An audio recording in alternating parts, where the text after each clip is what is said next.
Naaresto ang rank number 6 Provincial Most Wanted Person at rank number 3 Municipal Most Wanted Person sa Del Rosario Street, Barangay Natos, Sangay, Camarines Sur na kinilalang si alias Lito, 42 taong gulang, may asawa at residente ng nasabing bayan noong ika-23 ng Abril sa taong kasalukuyan.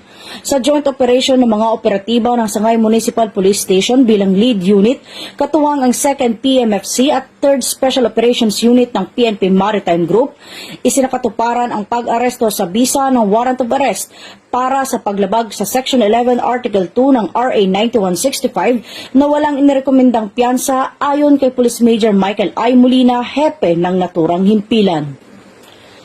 Samantala, nasa kote ang rank number 1 Municipal Most Wanted Person ng Tigaon bandang alas 8:30 ng gabi sa Zone 6 Barangay Taluhungon, Tigaon, Camarines Sur na may 3 bilang ng kasong statutory rape na kinilalang si alias Yudes, 20 taong gulang, second-year college student at residente ng naturang bayan.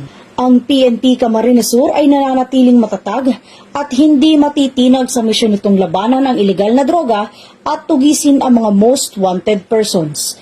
Hinihikayat nito ang publiko na manatiling mapagmatsyag at makiisa sa mga autoridad.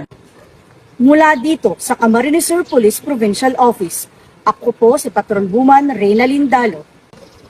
Nag-uulat para sa Police News Network at ito ang bagong PNP para sa bagong Pilipinas. Serbisyong mabilis, tapat at nararamdaman.